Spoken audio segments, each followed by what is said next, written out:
needed some reminding, number one. They needed someone to explain to them what this was all about. You wanted to make a stand, and I dare say you didn't mind the fact that many of the revolutionary forces in this country saluted you for the stand you made. But what about your audience? There are people across this country who tuned into your show to see one journalist who was prepared to ask the tough questions, and you walked away, and you betrayed your audience. I'm not walking out, and I declared this on Twitter immediately after the statement. I'm not walking away from the square, from the field. I'm making a stand, and I'm coming back. I'm giving SCAF, the military, a chance to come up with some sort of a statement or whatever they, you know, can. But well, hang on, they already have. I mean, first of all, I spoke the other day to the information minister, Osama Hakel. He said, look, Yosri Fouda isn't telling the truth. The military regime does not want to manipulate and control the media. We do want to see the flowering of free expression. And after I heard that, I saw that a member of the Supreme Council of the Armed Forces had actually called into the media and said, hang on, I acknowledge that Yosri Fouda is a skilled, efficient, professional media person. There's been an internal misunderstanding, but he must return to his natural place on air. Steve, it's not only about me. I did this for the whole atmosphere to, you know, begin to change at least and appreciate why am I doing this. And, you know, with every due respect and appreciation for what General Itman said, but still remain many more questions than answers. But at the same time, I am not standing doing nothing. I am joining a few of my colleagues who believe in the freedom of press. Well, I want to ask you about that, because I began this interview by asking you whether now you feel you were somewhat naive at the beginning of this revolutionary period. And naivety is a point that I come back to, because now you say you want to found a new independent television network, something Egypt's never seen before, not run by big businessmen, not run by the state, but truly owned by the people. Owned by the people. How can that possibly happen? Everything starts with a dream, a little dream, and I hope that at least people in power realize that there is a third way. I don't want them to think that this is the end of it. I don't want them to think that we can take it lying down. You talk with great passion about the new independent journalism you want to see in this country, but isn't it true that maybe nations get the journalism and the journalists they deserve? And right now, right here in Egypt, there is substantial evidence that many journalists are themselves stuck in an old way of thinking. And perhaps we saw that best at Egypt State TV, the way they reported the Maspira, the way they said that Copts were attacking the army, that 3 soldiers had been killed by violent Coptic crowds. But I just wonder whether you believe the state media in this country has to be completely dismantled after that recent incident and the way that state TV reported it. This is what one journalist inside state television, Dina Razmi, this is what she said. She said she was ashamed now of working for the state media. She said that it had proven itself to be a slave for whoever rules Egypt. If that is the case, does it need to be utterly dismantled? It's not our... Remember, this is a revolution. A revolution, I believe, did happen in Egypt, but there is one very crucial fact. The revolutionary forces were never allowed to rule. So if something goes wrong now, it's not the fault of the revolution. It's the fault of whoever, you know, was in control and still in control of the country. So I'm not going to throw the blame on my colleagues inside Maspiro. I believe that the vast majority of them are victims. They just can't do it. But I do blame some of them sometimes when they have the chance to make a stance and they choose not to. Okay, that's why. I mean, I'm not going to blame someone who has a family to raise, that they should come out and say, everybody does what, you know, whatever they can do. I just wonder whether you and other journalists, liberals, revolutionaries, maybe we can call them, who are the kinds of people who've been in Tahrir Square, who continue the protests, whether you are in some ways disconnected from ordinary Egyptians, maybe the fellahin, the rural workers who populate this country, live on low wages, and who it seems now just want this country to return to stability, yes, to peace, to normality. Do you think they really care about your stand for independent journalism? I think they do, and they have already shown this since January. For a few days, and I know, yes, the cynical view is that this chaos is all meant so that the so-called silent majority hate the revolution and the rest of it. It just means that we need to be a little bit more patient and to explain to them what actually is taking place. And my whole program was actually all about this, trying to explain to people, give them the other narrative of the story. You really believe that the messages you were sending out, the sort of Egypt you believe in, connects with those Egyptians who perhaps do not have your education, your economic advantages, your social status? You think you can reach them? You know, the revolution came raising 3 words: freedom, dignity, social justice.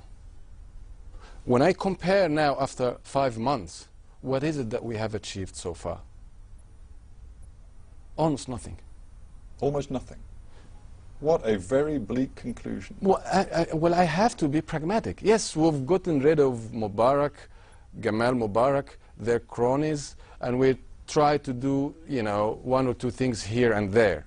But I look at the country now, and I look at what happened in Tunisia, and I see more of what we call the fulul, the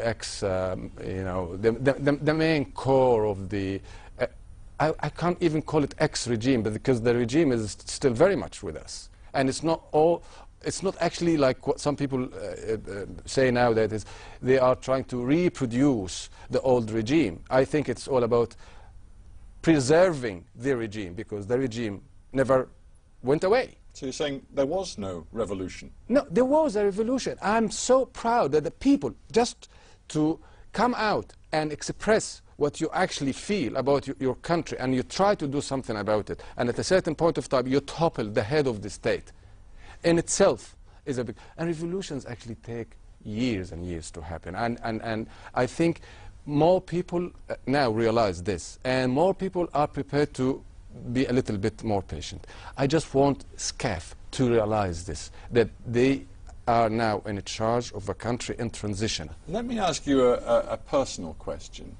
You are in a very strange place right now. You are a journalist, a reporter, somebody who is very used to reporting other people's affairs, and suddenly you've become the story yourself. Many journalists would say that is a cardinal error, to turn yourself into the story. But that's sort of what you... I don't like it. I don't like it. Are you sure you don't? Maybe there's a little bit of ego here, because there are people only, what, 200, 300 yards from here who are continuing protests on Tahrir Square, and now there are banners saying, "We are with Yosri Fouda." Your name is on the banners. Steve, okay, with all modesty, why should I do this if I'm already live on TV almost every day for 3 hours? Yani I can feed my ego easily through my show.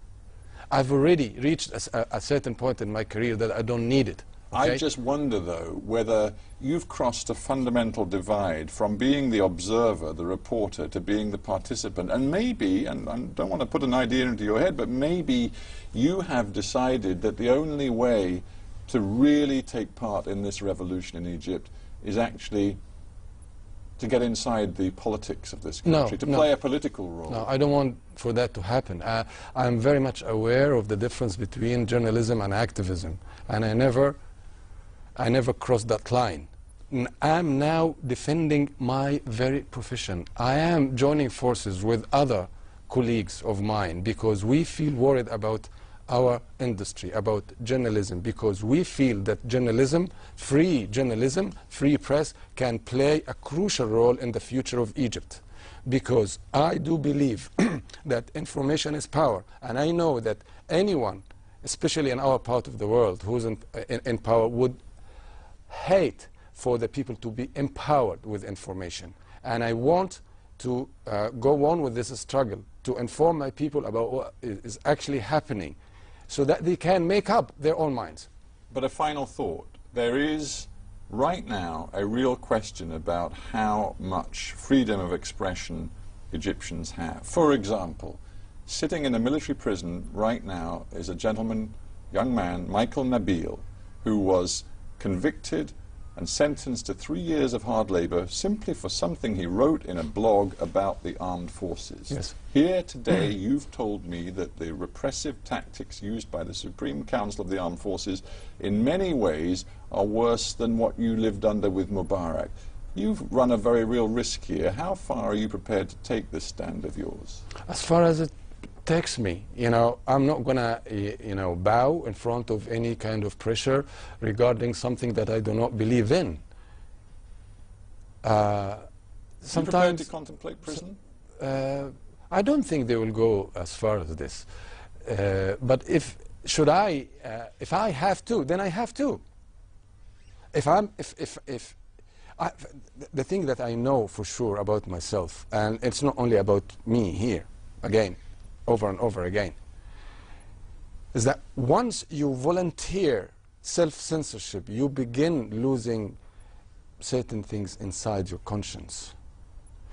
Yes, you have to have what we call social responsibility, and you have to have this measure of the moment that your country is going through. And I have exercised that throughout my career, especially in the last 9 months. But at the same time, I am not going to only take the narrative of the army in regard to this incident or that incident.